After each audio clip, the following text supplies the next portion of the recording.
भाई एकदम ऑनेस्टली बोलूँ, सकाळ सकाळ 5 वाजता उठना मेरे बस का नहीं है।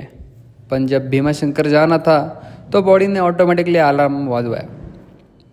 मग काय, उठ के सबसे पहिले सगळ्यांना कॉल लगाया, नंतर आंघोळ वगैरे किया आणि तयार होया। ये सगळं उरकता उरकता सुबह के 6 वाजा। हम सब गाड़ी में बसून निकल पड़े भीमाशंकर।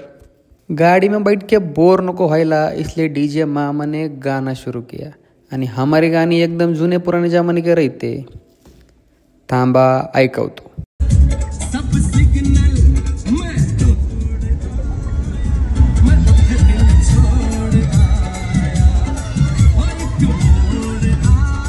कैसे है के नहीं विषय।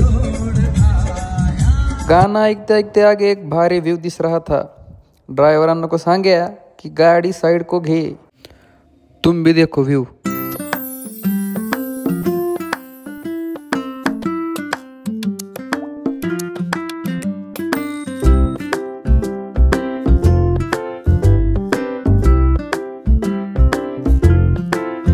व्यू बगुन हमारा दोस्त क्या बोल रहा है बगो।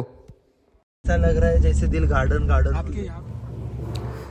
सब पांचड़पना करके हम अभी भीमाशंकर के नागमोड़ी वळणों पे आ पहुंचे। इसका मतलब समझ रहे हो बल्लू, हम भीमाशंकर के जवळ आ गए। थोड़े ही क्षण में अपन भीमाशंकर पहुंच जाएंगे। आलो भाई भीमाशंकरला, घ्या तुम्ही पण दर्शन घ्या।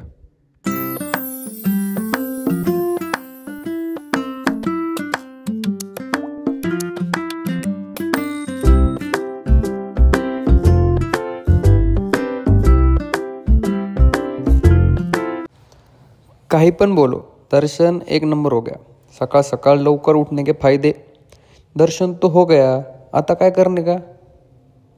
One there is doubt there is मामा। मामा श्री बोले चलो भीमाशंकर। मग काय, निकल पड़े हम हमारे 2 टांगा के ढांगा टाकत टाकत। स्टार्टिंग में बरं वाटया, पण नंतर नंतर फाटने को शुरुआत हुई। तवाई सावाटा की माम्या को 2-4 शिव्या देना चाहिए, पर आता आए तर जावं लागतंय।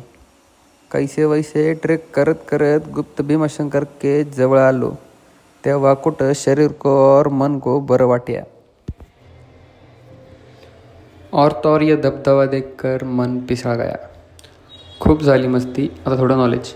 इथे खाली एक छोटीशी पिंड आहे। हे मूळ ठिकाण मानले जाते जिथे भगवान शिव भीम राक्षसाचा वध करण्यासाठी प्रकट झाले होते। तर मित्रांनो, या ब्लॉगमध्ये एवढंच। भेटूयात पुढच्या ब्लॉगमध्ये। राम राम।